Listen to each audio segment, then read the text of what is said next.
Hello everyone, my name is Yudilyn and welcome back to Rambled Canvas. This is episode 2. I hope everyone had a brilliant new year. Happy 2025. Hearing it out loud doesn't really feel real. I think that happens every year where you get really used to the year that you are living in, and then when it switches, it's just kind of hard to write it down. I don't know if some of you are still writing 24 on your papers, but besides that, we're already a good chunk over halfway through January, so getting into the new year, and hopefully everything's been going great for you. If you have New Year's resolutions, I hope you are sticking to them, and if you didn't make any, I just hope everything's going okay. So, as promised from the last episode, I am going to be reading you all a poem. I chose Jim Carroll because I feel like I really need to talk about this here, because I love Jim Carroll. So I have with me right now his book, Fear of Dreaming, The Selected Poems of Jim Carroll. If you don't know Jim Carroll, he also wrote the Basketball Diaries. But a little bit of context, this book is very, very special to me because it's the first poetry book I ever bought. I bought it from a Goodwill when I was pretty young, and I love this book, and I love going back in it, and I love rereading the stories and the poems that are in this book. So I'm going to be reading one of his poems right now, and then I'm going to be reading a shorter one at the end of the episode. So, as promised, I will be reading a poem this time.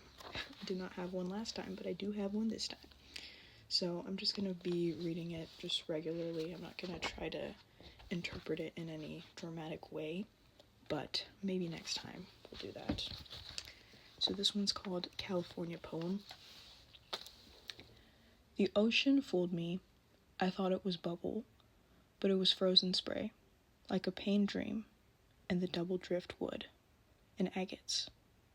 Surfers in rubber masks and suits like leather angels, leaning forward on their knees on moonstruck docks along 10th Avenue, New York. City of cowboy fantasies, and my own dreams beneath this blonde sun of heroin and pool rooms, childhood back home. You'll never return, yet you will go back, drawing more distinctions. There, where my entire history waits in sun puddles on filthy sidewalks, thousands of umbrellas poking my body to wound the heart. And out here, poets sleep beaches all day, with fears of Japan where bronze children start landslides on their brains. So that's California Poem by Jim Carroll. This is one of my favorites from the book, and I thought it would be a lovely way to introduce the episode. So, I did go and see A Complete Unknown on Christmas Day, and it was a lot of fun, so I thought I'd give a couple spoiler-free thoughts on it for those of you who haven't seen it yet. As I had expected, the film took artistic liberties in terms of the accuracy in showing Bob Dylan's life. But I do think that those choices were made pretty brilliantly, and they formed a plot that really worked well with what they were trying to do in the film. As a whole, the acting was pretty good. I liked the music. It's a very music-heavy based film, and I think that they did wonderful. They kind of had that little line where there wasn't enough music to where you could consider it, as much music as they would put in like a musical, but there was quite a bit of singing, but it makes sense because you're making a biopic on a musician. So Timothée Chalamet did great, and the other actors did absolutely incredible as well. I loved their performances. I loved the chemistry between the characters, and I think as an overall, the film was pretty good, and I would watch it again. So that's my quick little thoughts on the Timothée Chalamet biopic, A Complete Unknown. If you do get the chance to watch it, I highly recommend it. I think that the people that would enjoy this film the most would definitely be people that don't know very much about Bob Dylan and are interested in him because of all the little buzz that's been going around. Or if, if you really like Bob Dylan, I feel like you could get something out of this movie, right? But I really do think that the real target audience that would get the most out of this would be people that don't know too much about him. But regardless, whether you're a Bob Dylan fan or not, highly recommend this movie. I think it's a beautiful biopic, and I really do liked it. I really liked it. Alright, so moving on to current artistic things that I've been working on. I wrote 2 more poems, and I have those coming out soon after the release of this episode, and I'm excited to release those. So that's for poetry. For art, I made a few new pieces, and they are available on my Instagram if you're interested in seeing those, at ud.lin. I drew one where it was a creature with a bunch of hair coming out. It was in this warm color with one eye, and I liked how that turned out. That one I worked over quite a period of time, a little bit every day, but it finally got done, and I liked how it turned out. And the piece I made before that was a strange, more akin to my usual art pieces, where it was this monster-looking thing, and it was smiling at you with Christmas-esque type colors in the background. That wasn't intentional, but that's how it felt like. But either way, I did like both of those pieces. So, recently, in terms of music, the song that I had been talking about in the last episode that I had written for a friend, and that friend knew that I was writing a song about them. I did get that song finished, at least the lyrics of it. I haven't started working on the demo for it, but as of now, the lyrics are completely finished. I did show it to that friend, and they loved it very much, and it made me very happy. I really didn't know how I was going to go about that song, but now that it's done, I wouldn't change a thing about it. So, they liked it, I liked it, everyone's happy. If it gets past a demo stage, you might hear it. And talking about music, I've been meeting a lot of bass players recently. I realized that the majority of people in my life that are musicians, because I know a lot of musicians, the majority of musicians in my life are actually bass players. And I've been thinking about it, and it's like, okay, I know a couple guitarists, I know quite a bit of bass players, but I don't really know any, drummers or anything like that. And I don't know anyone that singing is, their main thing. But, regardless, it's pretty cool. Besides that, the film that I've been working on has been making slow progress. Slow but steady, so we've got that going, and that's been a lot of fun. In terms of filmmaking, I want to take a little moment to recognize the fact that I, very recently found out the news of David Lynch's passing, and that was devastating, by the way. I pay all my respects to him. He was a great, great creative, and he will be missed, but he made very interesting, beautiful work while he was alive. So, I thought I might bring that up right now since we were talking about films real quick. Another thing, besides that's more art related than anything else, I found my jacket again. So, for context, sometime around a year ago, I started painting this jacket. It was this jean jacket, and I had gotten this paint set, and I had started painting the jacket, and I got to maybe a good half of the jacket, and I just like left it, and I didn't do anything about it. And I was like, oh. And so I had kept looking at it every once in a while, but I never did anything about it. But recently, I just took it and I painted a little bit of it today. So I think the key is to work on that jacket just a little bit, paint it a little bit every day. You know, even if it's just some. I went and found out that I actually had no more black paint and no more white paint, and I was running pretty low on red paint, because when it comes to painting, the 3 colors I use the most are black, white, and red. And because I use those so often, it's really easy for me to run out.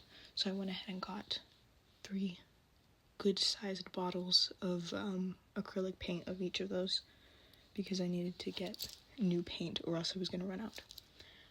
But I'm going to continue working on that jacket, and we'll see where it goes.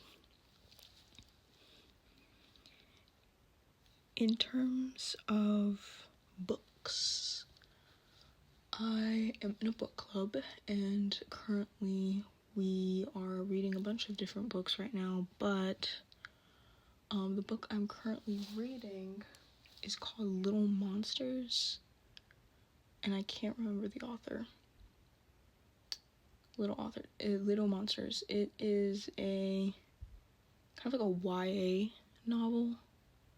If I can find the name of the author, if I can remember, I'll put it down in the description in case any of you are interested. But I started reading that recently and it was pretty good. And speaking of that, of books, I've currently studying, annotating, and rereading Fahrenheit 451 by Ray Bradbury. I just feel like that's a book that you have to go back to every once in a while. If you haven't read it, I won't spoil it for you, but I highly recommend it if you're into kind of sci-fi dystopian sort of thing, because it is a really good book, and I think it does say a lot about censorship and depression and things like that. And the book was written in the 1950s, but I think even now in 2025, I still think it is pretty relevant. So, without giving any spoilers, it follows a character living in a world where books are banned. And that's about as much as I'm going to give, because I don't want to give too much and then spoil it all. If you're interested in more details, I highly recommend going into research yourself, because I don't know how much spoil people want or need. But if you have read Fahrenheit 451, I would love to hear your thoughts on it. You know, I'm rereading this book again for maybe the 3rd time, I believe. I know the book like the back of my hand, but the book gets me every time. So I love the characters, I love the story, I love the plot, I love everything about it. I just think it's such a wonderfully well-told story. So yeah, if you get the chance to read it, I highly recommend it, and I would love to hear your thoughts on it. Besides that,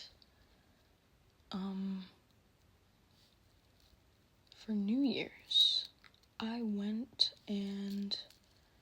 up to the mountains, and speaking of that, because it's still in the realm of creative updates, I went and bought more film for my Polaroid Go camera, and I've been taking photos of that.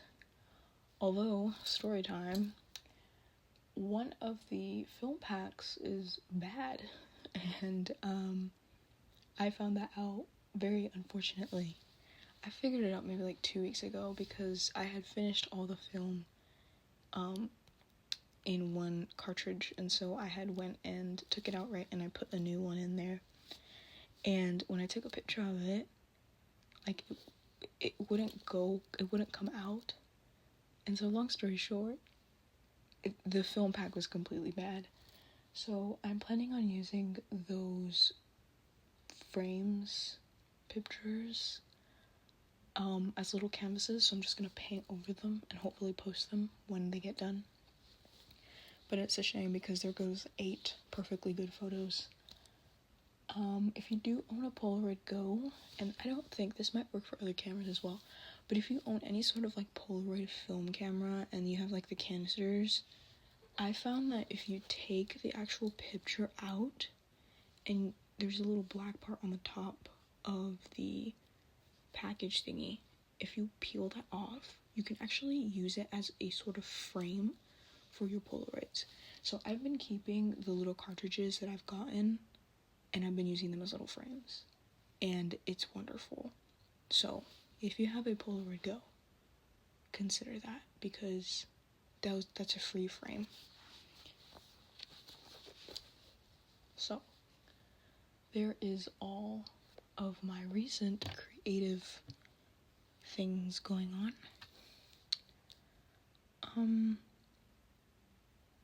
At this point, I don't know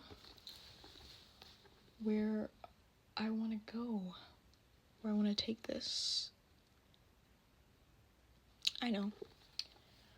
I want to hear from you guys about your favorite music, because I've been listening to a lot of new music recently. Recently I've gotten into a lot of Japanese folk rock and psychedelic 70s, 80s Japanese sort of thing, and it's been really cool. On the topic of music though, some of you guys on your Instagram stories post some really, really good music, and no shame at all, but I'm 100% utilizing the save feature on those things, because if you click on the song, it will show up a little thing, and you can actually save it to your Spotify if you have Spotify. I have so many songs from mutuals and friends. I'm saving your songs. If the song is good, I am saving that to my like songs, and I'm probably putting them in a playlist somewhere, private or public, I don't know, depends. But I'm just saying, some of you guys got some really good taste in music, and I'm keeping an eye on that. If no one else is paying attention to the songs in your stories, I am. Also, your notes. If you use Instagram notes and you post songs on there every once in a while, probably keeping track of those too, because I'm a collector of every single music genre ever, except for American country and rap. I'm not a big fan of either of those. Rap in other languages I can tolerate, I like it sometimes, but I'm not usually one to listen to rap or country. Very, very rare that I like either of those. So, but if you're posting anything else, chances are I'm probably at least trying to give it a listen. Recently, I reached out to a friend of mine, and they had said that all the songs that they were posting on their story was on a playlist, and I straight up asked them for the playlist, because I was so curious, because that's this friend, mutual fellow creative, always posts really good songs on their stories, and so I had gotten the playlist, and I was listening to the playlist the other day, and I was just kind of like listening, kind of in the background. Sometimes I would kind of just sit right in the drawer or whatever, and I'd have it in the background, and there's some good stuff in there. If you're the person I'm talking about, I'm pretty sure you know who you are, but there is some really, really, really good stuff in there. Some of it I already knew, yeah, but the stuff that I didn't know, more likely than not, it was pretty good. So, to the person that shared their playlist with me, thank you very much. I see you, I heard your music, it's great, I listened to it all the way through, and yeah, there's some pretty good stuff on there, so thank you for that. Other things besides music, talking about Bob Dylan again, because I love Bob Dylan. I think I finally have a set list of top 3 albums. I think I do. number one for me is always gonna be Highway 61 Revisited. Always gonna be my favorite album. If you asked me maybe 2 or 3 months ago what my favorite Bob Dylan album was, or my top 3, top 5, whatever, I probably would have given you a different answer. I know at some point I was going through a phase where I really liked Under the Red Sky and the Self-Portrait album, which, looking back on those now, are not my favorite anymore. So, but you know, maybe in 3 months' time, my favorite albums are gonna be different, so. But okay, number 1 is definitely Highway 61 Revisited. Number 2 is Bringing It All Back Home. And number 3 is probably Blonde on Blonde. Or, oh, Blood on the Tracks. Yes. One of those. I'm gonna go with Blonde on Blonde. I did get more Bob Dylan vinyls. I recently found Nashville Skyline for, drumroll please, $10.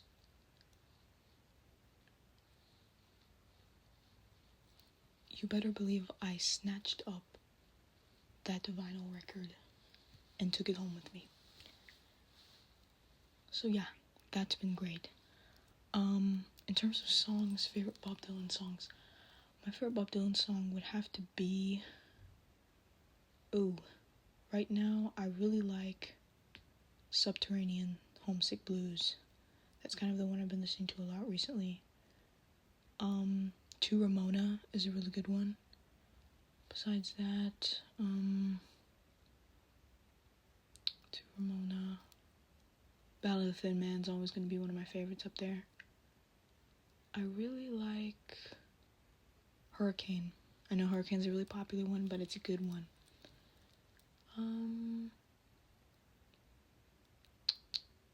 I think I'll leave it there, because I don't want to say any songs and then be like, never mind, not those songs. So I think I'm going to stick with those for now.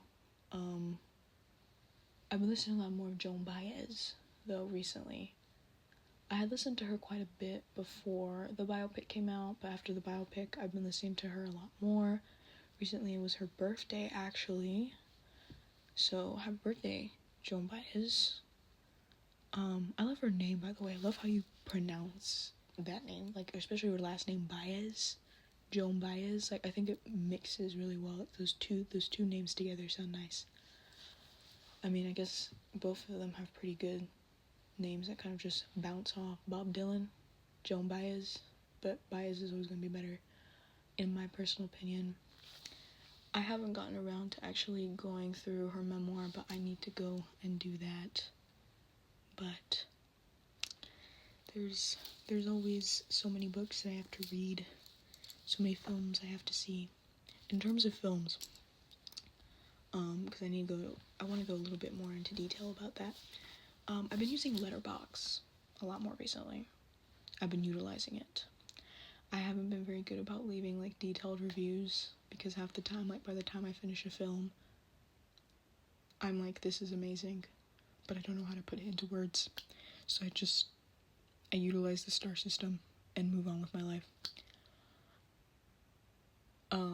But I recently watched a couple of Japanese ones. If you follow my Instagram, I've been posting the ones that I've been seeing recently. I've kind of slowed down. I was pretty good at films for like a short burst of time. For like maybe 3 or 4 days, I was watching like a film every day. I'm not doing that anymore. I'm taking it real slow. But I recently finished The Watchers 2024. I just finished that one right now. Earlier today, and that was pretty good. Pretty good. I didn't know where it was gonna go up until the end, and then I knew where it was gonna go. But that's kind of how films work. But besides that, I watched a couple of Japanese ones. I watched Body Drop, Asphalt. I watched Blue. And right now I'm currently watching one called Honey and Clover. And all the films have been pretty good so far. I have kind of like a list of films that I want to see. They've all been on YouTube, by the way. All the films that I've seen, they've all been on YouTube. So, if you need someone to tell you some good movies to find on YouTube, I can help you. Because I know a lot of films from all sorts of different languages. I love watching foreign films that you can find on YouTube. Like the full movies. Speaking of that, a film that I really liked, the second part of the film got restricted. And it made me sad. So, one of my favorite films of all time is The Adventures of Buratino, which is a 1973 Russian children's film. And I watched it back in May. I can't remember, March or May of 2024.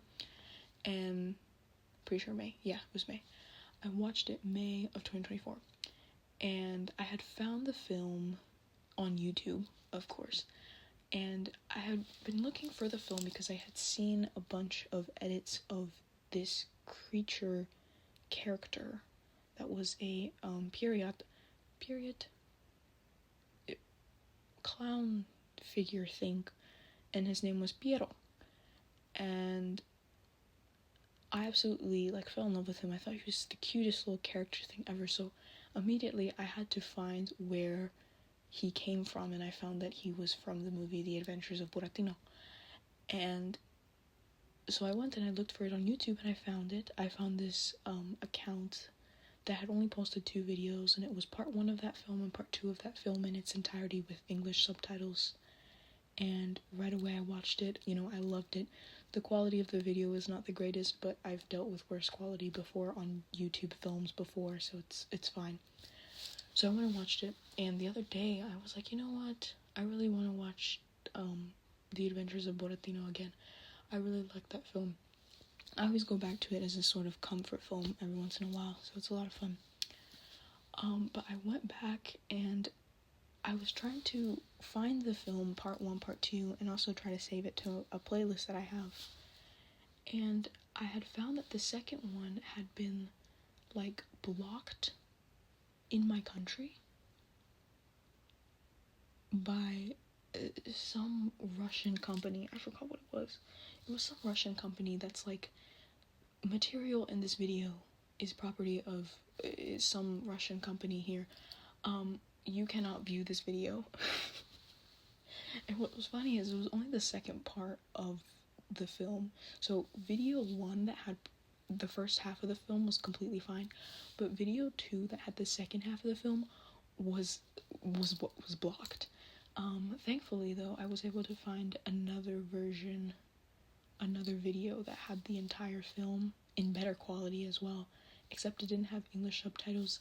But I don't really mind because I've already seen the movie a couple of times before, so I know the plot of it, and I just kind of put it, kind of in the background. The visuals are pretty, so I don't mind if it doesn't have English subtitles on it. But I found that really funny because part 1 is completely fine, but part 2 is blocked because it's owned by a Russian company. I really wish I could tell you the name of it, but I forgot. But some Russian company apparently is blocking that poor video. So yeah, you cannot watch half of that movie with English subtitles. So either go ahead and learn Russian or just watch half the movie. Or just watch the other half and not know what's going on. Either way, great film, The Adventures of Buratino. I believe it's 1973 or 2, sometime in the 70s for sure. Good film. So I think I'm here, and I'm gonna wrap it up here for now for this episode. Because we're getting close to the 30-minute mark, and I do want to have some time to read one final poem from Jim Carroll. So I kind of feel like talking about Jim Carroll a little bit more. And a little bit about this specific book that I have, Fear of Dreaming. Which, by the way, if you haven't read, highly recommend. I already said this before, but highly recommend. Jim Carroll is definitely one of my favorite poets of all time. forever and ever. I have a lot of favorite poets, but on top is Jim Carroll, because in terms of reading other people's work, that wasn't part of school. Jim Carroll was the first poet that I went out and read on my own. And when I had first gotten the book when I was really young, I actually stuffed it away, and I didn't read it until much later, a couple years later. And I'm glad I waited, because I probably shouldn't have been reading some of this when I got the book when I did, but that's just the trade-off you have to make when you're searching through the random books in Goodwill, which, by the way, Goodwill thrift stores are amazing for books. So, and half of these, more than half, are in amazing quality. So if you want to go look for good books, good poems, good poetry books, highly recommend looking for poetry. So I'm going to end off the episode here with I wanted to originally read The Birth and Death of the Sun, but I kind of feel like reading 2 of his poems, so we're gonna do that. I just gotta find another one that I want to read. Don't worry, this won't take very long. Okay, so I'm gonna read you 2 short ones. I'm gonna read The Birth and Death of the Sun, and then I'm gonna read Leaving New York City. Okay? And then we'll call it a day, and I'll thank you all for coming. So, The Birth and Death of the Sun by Jim Carroll from Fear of Dreaming, the selected poems. Now the trees tempt the young girl below them. Each moves off the other's wind endlessly as stars from the earth, stars from the stars. Pretty short one, pretty one. Beautiful. I'll let that soak in for a little bit. And next one, Leaving New York City. I spent a wonderful day with 2 real Dutch ladies in postcard outfits in front of a pleasant house with a brown tiled roof and a brick facade with blue windows, not thinking about poetry, music, movies, paintings, priests or nuns, or you. Leaving New York City is a pretty good one too. I really like really short poems, because they just kind of are like, they kind of hit you there just for a short while, and you can kind of linger on it. I think the longer a poem goes on, the more complicated and complex and wiggled and tangled it all can be in your mind. But if you have a short one, it's easy to take it and absorb it and keep it with you. I think maybe next time I'll still read a poem, but maybe I'll actually share my thoughts on it, like properly, like line by line, maybe. Maybe I'll consider that next time. So, as a wrap up, Happy New Year, everyone. Been working on a lot of creative projects recently, watching more films, taking pictures, paintings, poems, all that good stuff. And I'm very happy that we made it to episode 2, and that, from the looks of it, this podcast will continue going. So, thank you very much for listening, as always, and I hope you have a wonderful day. I hope everything goes well for you, and I'll catch you in the next one, of course. As always, this is UD Lynn. You can follow me on Instagram at ud.lynn, and subscribe for more updates on my creative life, and I'll see you in the next one. As always, bye-bye.